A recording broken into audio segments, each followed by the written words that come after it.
pense que Xavier n'a pas de chance passer à la télévision, enfin dans les médias officiels avec de tels propos. Mais c'était fort intéressant, instructif. En tout cas, je remercie donc ER Nord de cette invitation, en sachant que d'une certaine manière, cela tombe bien, puisque excusez-moi, c'est un côté un peu danse du ventre, mais je sors un bouquin dans quelques jours, enfin qui sort à partir du 10 juin. Le livre, c'est l'Atlas du mondialisme, aux éditions Le Retour aux sources, qui sera disponible sur Contre-Culture.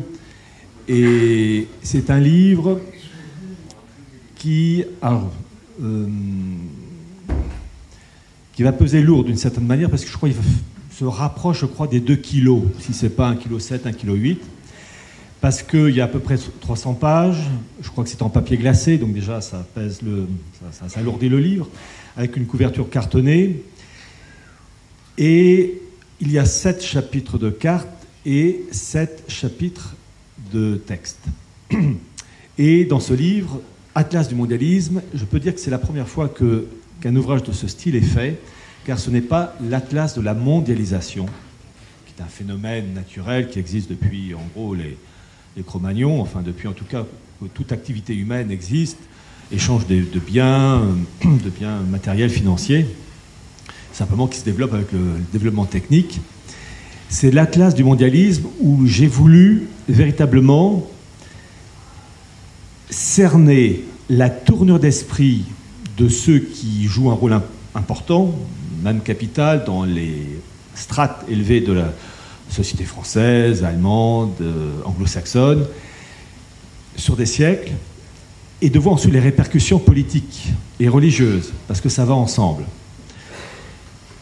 Et le sujet m'a tenu à cœur, et j'avoue que je suis allé, je crois, au maximum des possibilités en fonction des informations officielles. Il y a à peu près 600 notes de bas de page, donc j'ai voulu que ça soit bétonné. Voyez-vous, je commence par cette petite incise. Dimanche dernier, j'ai prononcé un petit topo très rapide chez Vitas, et j'ai raconté le coup de Macron, la soirée de sa victoire, où il se présente avec d'abord l'Ode à la joie, et ensuite la pyramide. Alors déjà, l'Ode à la joie, aimant particulièrement la musique classique, Beethoven, enfin tous en fait, l'Ode à la joie, lorsque je me suis intéressé, il y a quelques années de ça, au Talmud, à la Kabbale, il y a des mots-clés qui reviennent. Et il y a un mot en particulier qui remonte à un grand réformateur juif, un rabbin, le rabbin Luria, du XVIe siècle, qui parle des étincelles de divinité. Et lorsque Macron s'est présenté avec donc l'Ode à la joie, l'œuvre de Beethoven, qui est à la fin qui est chantée, il y a le fameux poème donc qui est chanté, qui en fait n'est pas de Beethoven, mais repris d'un poète allemand qui s'appelait Schiller. Et dans l'œuvre de Beethoven, vous avez l'expression Götterfunken, littéralement les étincelles de divinité. Et c'est une expression lurianique, du XVIe siècle, qui consiste à détruire ce qu'ils appellent les kélipotes, la kélipa, les kélipotes, c'est-à-dire les impuretés, ce qui est mauvais, contraire à l'idéal du Talmud, contraire à l'idéal du judaïsme, et à permettre aux étincelles de divinité, qui sont à la fois une part de l'Ensof, c'est-à-dire de Dieu, la présence de Dieu sur terre, mais aussi des âmes qui doivent être libérées pour permettre la rédemption complète, totale. Donc c'est très intéressant de voir que Macron s'est présenté avec donc l'Ode à la joie, qui n'est pas uniquement une œuvre de Beethoven, mais aussi qui s'appuie sur des référents de la Kabbale. Entre autres, vous avez dans le poème de Schiller, donc c'est le XVIIIe siècle, qui était très lié aussi à Goethe, tout ce milieu maçonnico-poético-littéraire allemand. Vous avez des propos du style, dans le poème en version allemande, ce Dieu qui se cache, enfin qui est au-delà de la voûte céleste. Et là, c'est typiquement la Kabbale, puisque dans la Kabbale, vous avez le Dieu caché, puis vous avez le Dieu mauvais, le démiurge. Et là aussi, vous retrouvez à un moment donné dans le passage le chérubin qui se tient devant Dieu. Der Cherubini steht vor Gott, dans la version originale.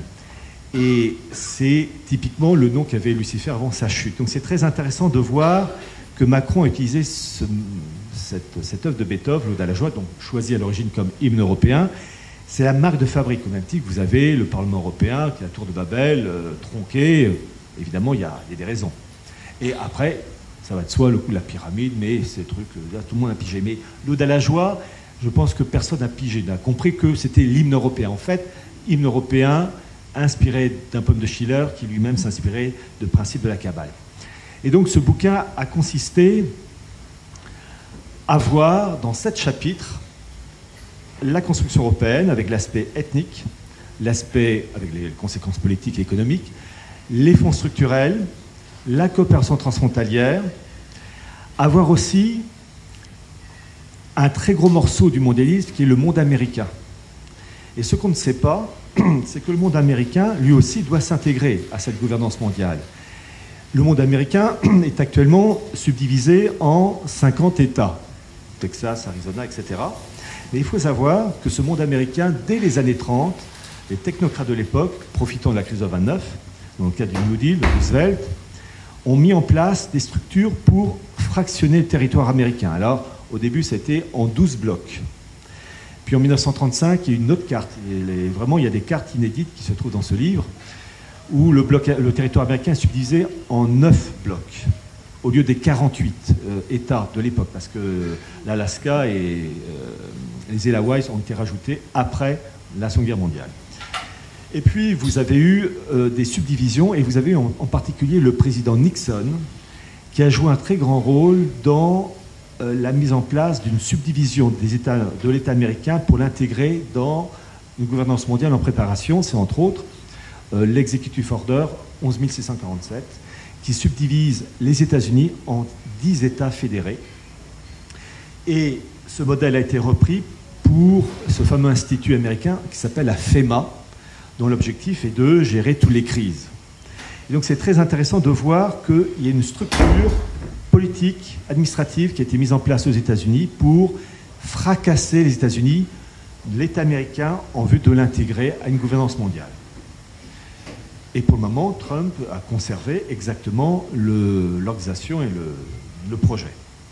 Et donc j'ai vu ça, et véritablement, je pense que ça devrait intéresser plus d'un, puisque le dernier document que je cite subdivise les États-Unis non plus en 10, mais en 7 blocs, en lien avec le Canada et le Mexique. Et il date de 2016, ce document il est tout récent. Les 2 derniers chapitres, j'ai fait une étude sur le sionisme. Theodor Herzl, j'ai lu ses carnets personnels. Je pense qu'il y a très peu de personnes à avoir lu ses carnets personnels. Antisémite carabiné. Non, je suis curieux. Non, Herzl était un antisémite. Oui, je pense. Selon les critères. Déjà, vous savez, le mot sionisme, il faut... Bon, officiellement, la première réunion sioniste a lieu en Suisse, à Bâle, en 1897. Il faut savoir que l'expression sionisme, c'est un juif autrichien qui, dans les années 1890, a inventé ce mot. Il s'appelait Nathan Birnbaum.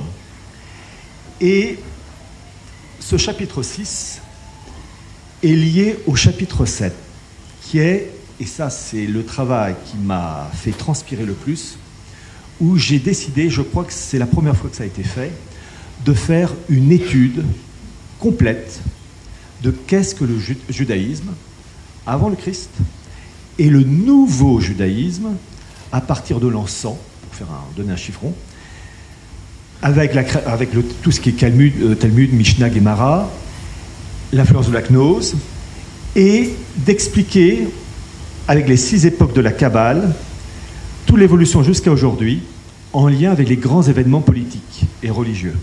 La Réforme, la Renaissance, la Révolution de 89, le communisme, le nazisme, jusqu'à aujourd'hui. Et de montrer que les grands événements, comme 2 roues crantées, vont de pair avec l'évolution de la Kabbale. J'ai pu le prouver. Et pour cela, je me suis payé la lecture d'un homme éminent, d'un juif allemand, citoyen israélien, Gershom Scholem, qui a expliqué ça d'une manière extraordinaire. Mais, je vous le dis tout de suite, pour lire ces ouvrages, vous prenez un verre d'eau, Aspro, crayon, papier et livre, et vous prenez des notes, et il y a des moments où vous arrêtez. Je peux vous dire que plus d'une fois, arrêtant à 2h, 3h du matin, je posais le bouquin et j'en avais Mahr et j'étais Mossad. J'étais...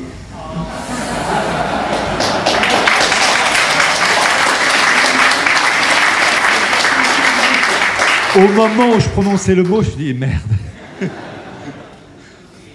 Dans le sens de mauvaise humeur, parce que, sincèrement, pour rentrer dans leur monde, ils sont tordus. Je le dis en toute franchise, parce que pour comprendre l'évolution vraiment de cette pensée, avec ses répercussions politiques, pour comprendre par exemple l'esprit de la Renaissance, qui est préparé en amont avec, entre autres, Pic de la Mirandole, mais vous avez aussi Marcel Ficin, vous avez eu Reuchlin. Vous vous rendez compte de l'influence de Maran et entre autres d'un Maran, d'un juif faussement converti au catholicisme, qui s'appelait Junius Mithridate, ça c'est son nom, son vrai nom c'était Samuel Benissim Abdul Faraj, un juif sicilien. C'est très intéressant de voir ce travail de sape d'élite juive auprès des élites européennes, et à l'époque du style Pic de la Mirandole, et de voir ensuite les infiltrations au niveau des États politiques en France, d'abord en Italie, en France, puis dans le monde britannique, enfin le monde anglais.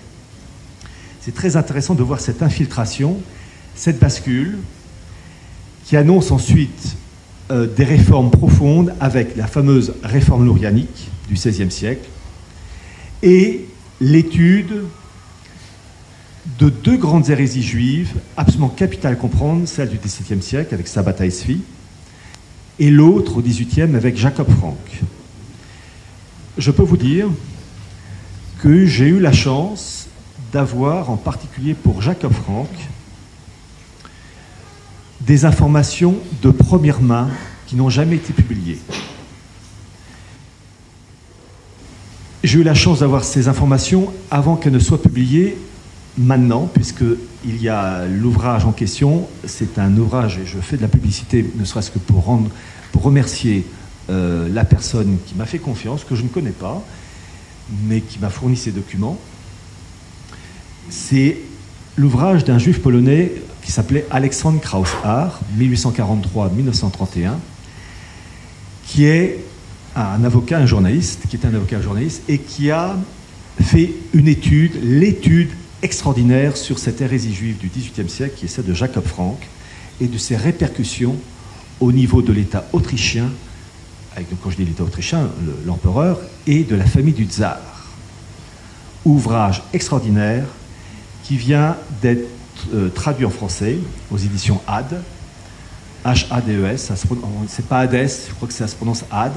Le livre, il est disponible sur Amazon, en 2 tomes, en tout 800 pages.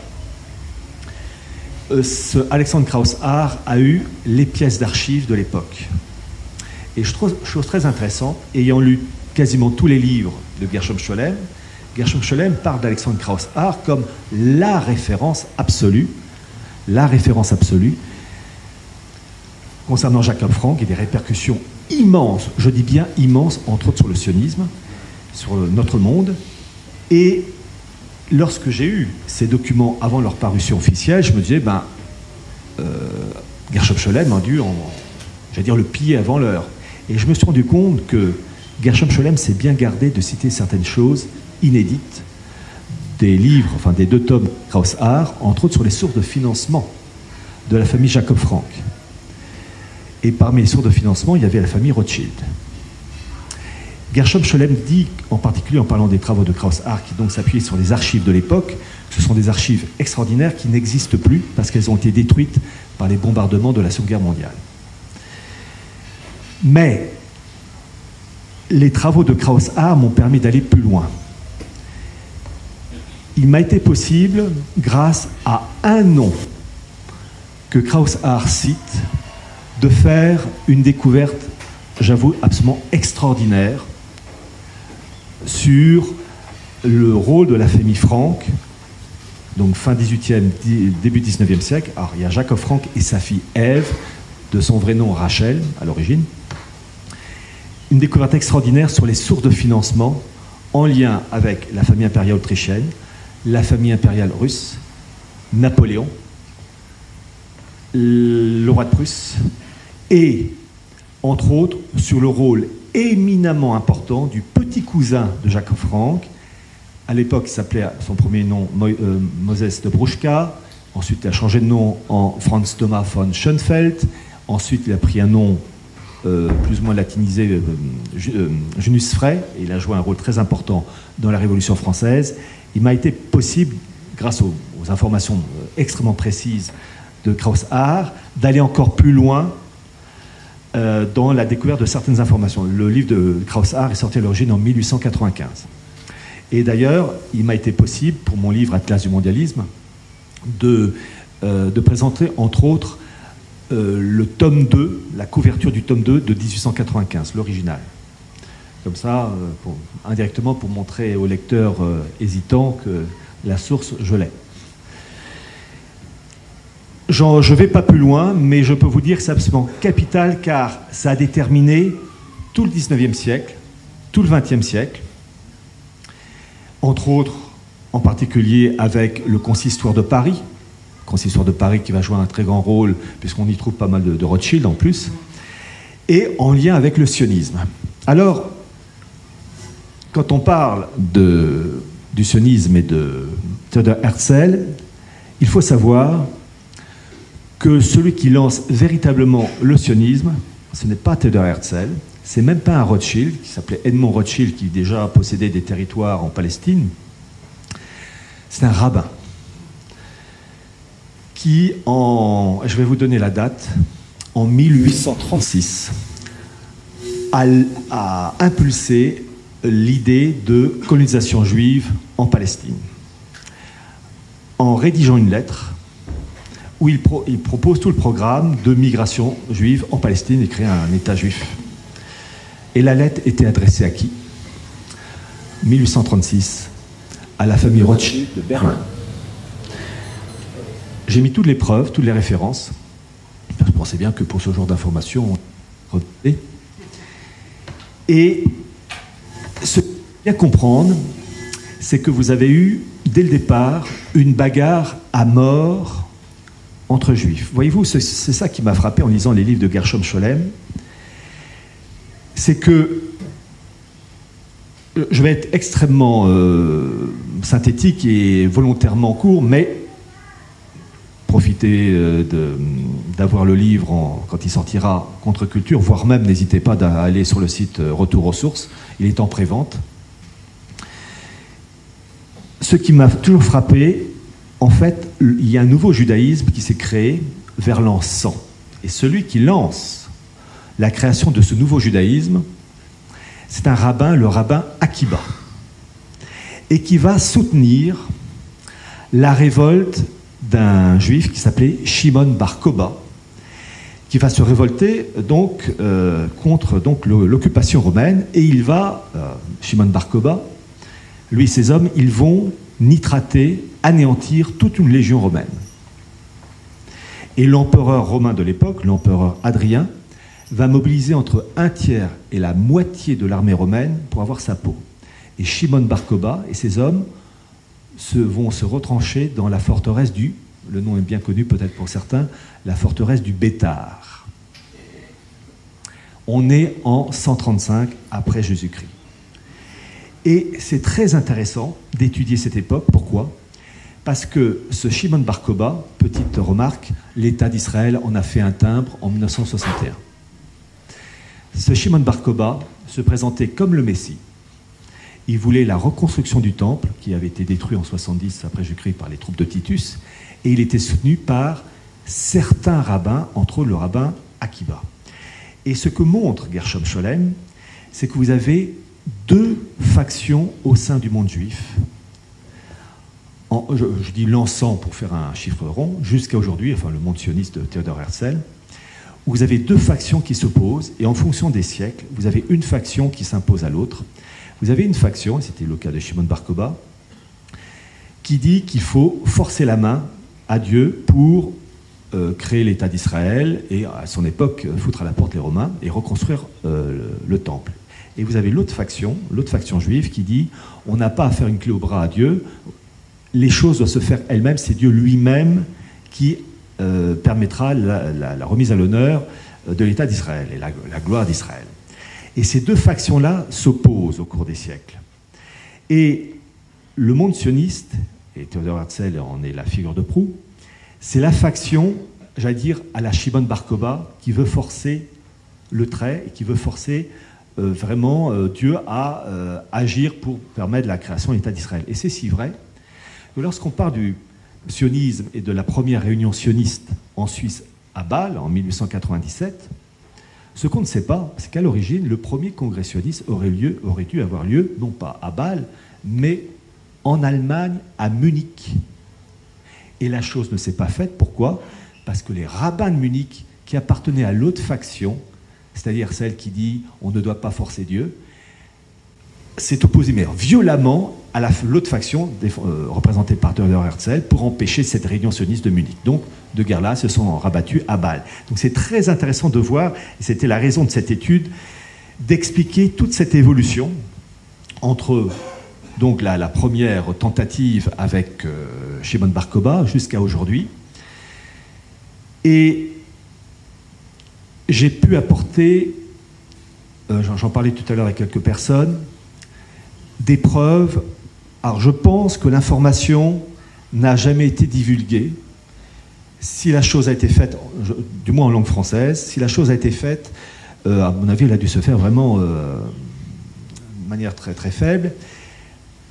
Voyez-vous, on est au centenaire de la déclaration Balfour. Alors je rappelle que la déclaration Balfour devrait en fait s'appeler déclaration Milner, et c'est le Carroll Quigley, d'ailleurs il y a quelques exemplaires là.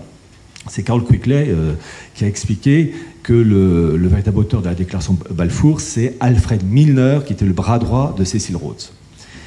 Donc officiellement, c'est Balfour qui lance donc la création en 1917 de la reconnaissance d'un foyer juif en Palestine. Et vous avez à la même époque la bascule des États-Unis du côté des Français et des Anglais. Officiellement, non, la liberté, bon, ça, ce baratin habituel, bon, pas de raison, en fait, parce que j'ai trouvé le document officiel du gouvernement britannique. Évidemment, la référence dans le livre, je ne vous dis pas cette référence, vous patienterez quelques temps. C'est un rapport d'un gouvernement britannique de 400 pages, pages 23 et 24, ça m'a tellement marqué, je me rappelle toujours de ce passage, qui explique, et celui qui le dit, c'est le Premier ministre anglais de l'époque, Lloyd George, Premier ministre de 1916 à 1922, qui explique que les Juifs français, anglais et américains ont fait pression sur l'administration Wilson, président américain, en disant « Si vous nous promettez la reconnaissance d'un foyer juif en Palestine, vous avez notre soutien complet, entre autres la bascule des États-Unis, du côté de la France et l'Angleterre. » Et Lloyd George précise que la chose s'est faite, ils ont tenu parole, c'était sa phrase. Et ce document officiel du gouvernement britannique qui date de 1937 ajoute cette chose extraordinaire qui ne m'a pas étonné, mais le fait de le lire, ça marque. En fait, ce document montre qu'il y avait une guerre à mort entre deux factions juives. Les sionistes français, anglais, américains, qui soutenaient l'idée donc d'un foyer juif en Palestine, qui faisait une guerre à mort aux sionistes allemands, qui eux voulaient un foyer juif en Palestine, mais là, non pas sur la direction de la City de Londres, mais sous la direction de Berlin.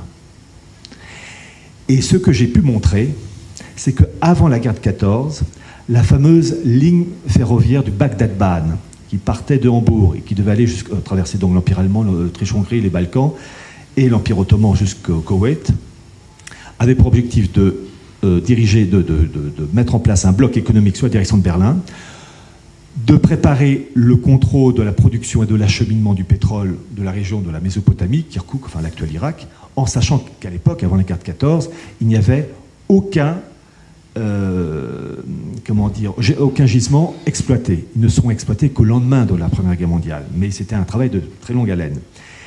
Et que, en fait, Theodor Herzl va jongler entre les sionistes allemands et le monde sioniste français-anglais et en arrière-fond américain. Et en fait, c'est le monde sioniste français, anglais, américain qui va remporter la mise. C'est vraiment passionnant. Et c'est si vrai que quand on lit les carnets personnels de Theodor Herzl, l'empereur allemand Guillaume II était parfaitement au courant de cette bataille, puisqu'à un moment donné, lors d'une soirée mondaine, devant tout le monde, il s'adresse à un ami de Theodor Herzl, qui présente les ambitions de Herzl, et Guillaume II lui dit devant tout le monde, « Dites-moi, les Rothschild ne seraient pas derrière tout cela ?» Très intéressant de voir cette bataille. Et pourquoi je vous dis ça? C'est parce que les événements d'avant la guerre de 14, c'est exactement la même chose aujourd'hui avec ce qui se passe au Proche-Orient. C'est-à-dire que vous avez une étape qui a consisté à créer un foyer juif en Palestine, qui ensuite allait permettre la création de l'État d'Israël en 1948. Mais la finalité, et c'est ce qui se passe aujourd'hui, c'est de vouloir créer le Grand Israël avec les implications politiques et puis énergétiques. Ce qu'il faut savoir aussi, c'est que ce qui se passe actuellement au Proche-Orient, ça va de pair avec l'Ukraine et la Crimée. Lorsque vous lisez des documents, vous verrez ça dans le livre, en fait, vous avez une bagarre entre clans juifs, entre d'un côté le monde occidental, pour faire court, et le monde juif russe, entre ceux qui soutiennent le projet du retour des Juifs en Ukraine et en Crimée, parce que c'est un territoire khazar. Et ils appellent cela la seconde Judée. Donc c'est très intéressant de voir ces bagarres entre clans, avec des raisons d'ordre spirituel, politique, stratégique, énergétique. Tout ça, ça va ensemble. Et c'est très intéressant, je suis tombé sur un document israélien en langue anglaise, où vous avez un compte-rendu de la visite de Vladimir Poutine en 2012 en Israël, où Vladimir Poutine prie devant le mur des lamentations. Je reprends exactement ce qui est écrit, document officiel, avec un livre de prière russo-hébreu, et il ajoute qu'il a prié pour la reconstruction du temple. Et vous avez eu, en 2004, le rétablissement du Grand Sanhédrin. Il suffit de lire le livre de Charles Anderlin, il raconte tout ça, qui était l'ancien journaliste pour France 2 pour Israël, enfin pour la France et Israël, qui raconte que le porte-parole du Sanhédrin, qui s'appelle Hillel Weiss, je crois que c'est son nom, j'ai un petit doute, enfin peu importe son nom d'ailleurs, a adressé à la fin de l'année 2016 un document à Poutine et à Trump pour leur demander de reconstruire le troisième temple. Le problème, c'est que pour reconstruire le troisième temple, il y a la mosquée Al-Aqsa, ce qui pose un léger problème. Et donc c'est très intéressant de voir ces bagarres entre clans juifs au nom de la Russie d'un côté. Je pense à un document que j'ai cité, que vous trouverez dans le livre, « Pourquoi les juifs d'Ukraine, qui sont soutenus par l'Occident, sont-ils en guerre contre les juifs russes ?» sous-entendu les Loubavitch de Poutine. C'est très intéressant de voir ça. En fait, ce sont des bagarres, et ce qu'on voit aujourd'hui, c'est exactement la même bagarre entre clans juifs avant la guerre de 14. Je ne vais pas plus loin. Ce livre, si je vais quand même apporter une petite information, il faut bien comprendre que les éléments politiques, énergétiques, stratégiques et spirituels sont liés. Il y a un document, je savais qu'il existait, et j'ai eu une chance de trouver ce document extraordinaire que j'ai mis dans son intégralité en anglais. J'ai repris les passages importants que j'ai expliqués, du rôle des Juifs dans Vatican II, avec photo à l'appui d'un document qui vient en plus de chez eux. La preuve, mais vraiment façon tarte à la crème. Il y a une personne dans cette salle qui le connaît, qui a vu le document. C'est bien simple, je vais même l'envoyer aux représentants de la fraternité Saint-Pédis, ça leur fera peut-être du bien pour éviter leur connerie de ralliement avec le pape François. Voilà, donc pour vous dire que c'est un travail à classe du mondialisme, véritablement des informations nouvelles, des preuves irréfutables pour décrire l'origine des mots, MAEX, leur évolution et la finalité, où on est arrivé dans la dernière ligne droite avec notre ami Macron, entre autres, qui est un soldat, un pion dans l'histoire, mais qui a son rôle à jouer, de parachever tout ce qui est construction européenne, elle-même avec la finalité de créer une gouvernance mondiale avec ces fameuses lois Noachide, qui, je le rappelle, ont été adoptées par le gouvernement américain le 26 mars 1991 dans le cadre de l'Education Day. Donc c'est très intéressant de voir cet aspect politique et spirituel, ça va ensemble. Et donc peu importe vos convictions politiques religieuses, je pense que cet ouvrage devrait intéresser plus d'un. Je vous remercie.